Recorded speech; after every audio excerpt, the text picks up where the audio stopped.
with dinner.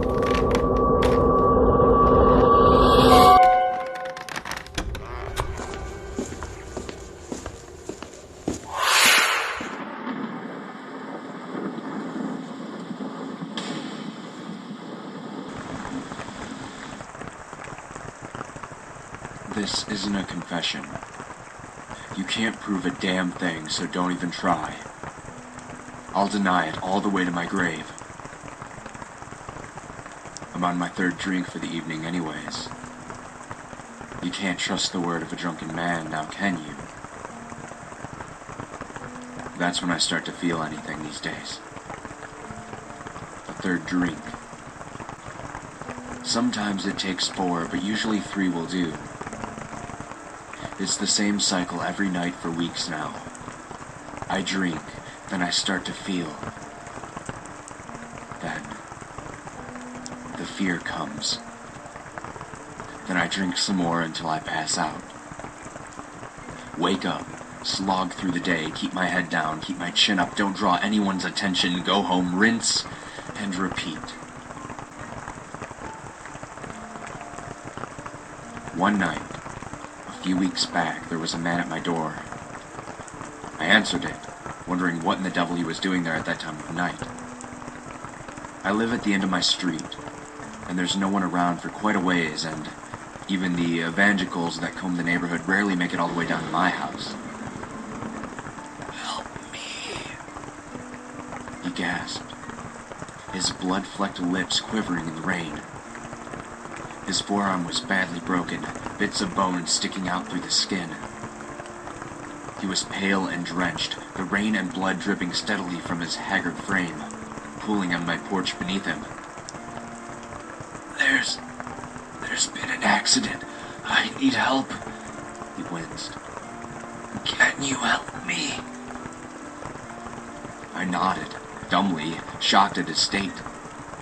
Then ran inside looking for my cell phone, but by the time I got back to the door with it, he was gone.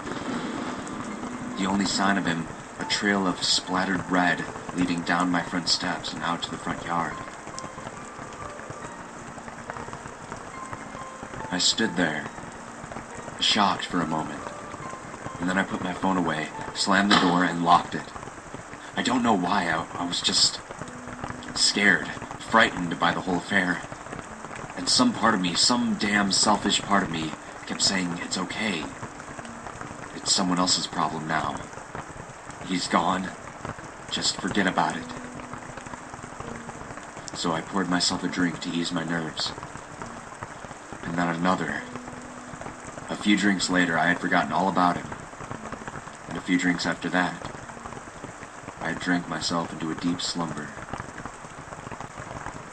I woke up with my head throbbing. I'm not a heavy drinker. Well, used to not be one anyways. I stepped outside and noticed that there was no blood on my porch, and breathed a sigh of relief. Maybe the rain washed it all away, I thought. Or maybe it just hadn't happened at all.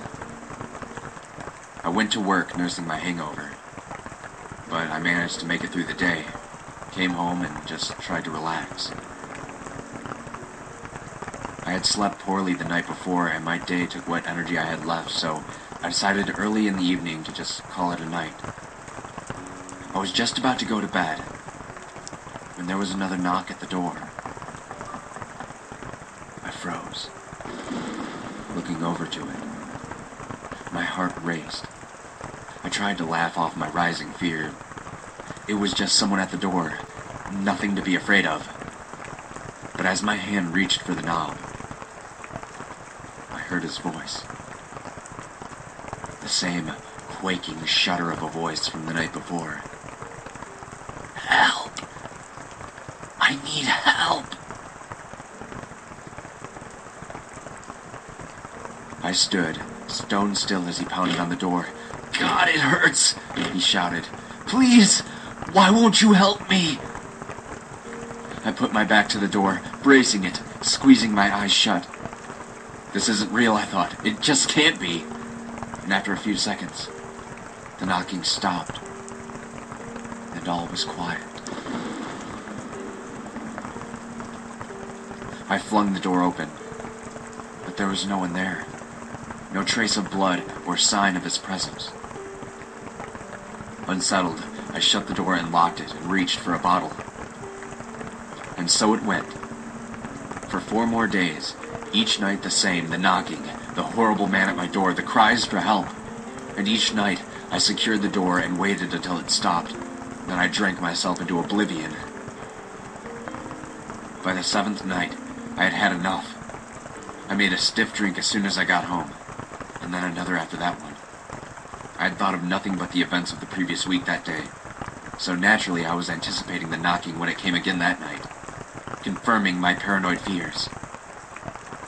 I was waiting for it. I thrust open the door upon the first knock, and there he was, battered arm hanging limp at his side, pale face twisted into a grimace. But before he could say anything, I leveled my shotgun at his face and pulled the trigger. His head popped like a blister, and I fired a second time, blowing his arm clean off and leaving a hole in part of his torso. Covered in his wet viscera, I slowly shut the door. I want to say I was in a trance, that I was on autopilot and out of my head, but that's not entirely true. I knew exactly what I was doing. I was trying to make a point to myself. See, I'm a level-headed man. I don't believe in ghosts or the supernatural or anything like that. We live in a rational world, and I damn well wasn't going to sit back and let my head play tricks on me without fighting back. They say blood is hard to wash off, but it's not true. His blood washed right off me. 1 shower later, I was as good as new. So when I finished cleaning up and calming down, I went back to the front door. I likewise expected to find nothing there, as there had been no trace of him left from the previous nights.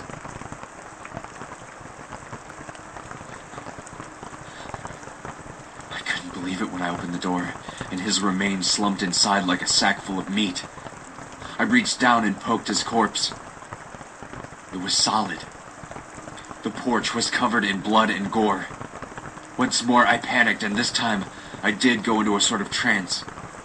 The hours passed in a blur as I dragged the body around the back of the house, dug a shallow grave, cleaned off the porch as best I could, and took another shower. And then I made another drink. Tomorrow, the knocking would come again. I was sure. I hadn't just killed a man and buried him in my backyard. When I got home the next evening, I sat and waited anxiously. Any moment, the knocking would come.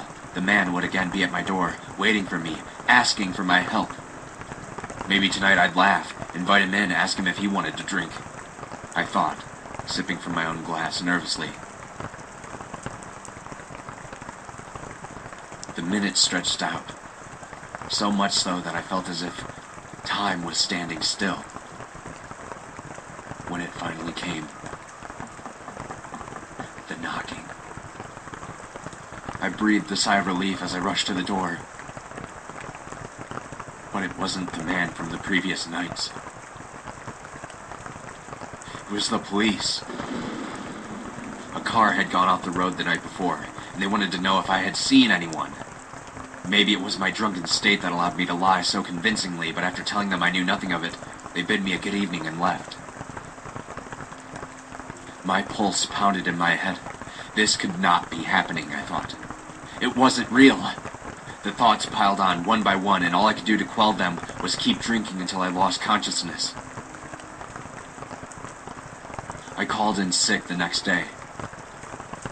I checked my backyard, and sure enough, the grave I had dug was still there, still fresh. I dug him up, burned the body until it was ash. When I was done, I went back inside the house and numbly sat down. And since then, I can't feel anything. Not until I drink. Usually 3, sometimes 4. And it's only then that I start to feel it. The fear. You see, I'm not afraid of ghosts. I don't believe in them. I have never believed in them. Probably in part because I was raised by my heavily superstitious mother. She made her living as a psychic, telling fortunes. She claimed that she had the sight, that she could see a person's fate even before it happened. And she had a steady stream of gullible clients that kept a roof over our heads and food on our table, so I didn't make a big deal out of it. But like any kid, I rebelled against her and her beliefs. And when I left home, I found plenty of support for that rebellion. Psychics aren't real, right? It's impossible to see the future, right? Because right now I'm afraid my mother wasn't faking it. That she really could see the fate of all those people who came to her. And I'm afraid, I'm so terribly damn afraid, that I can see them now too.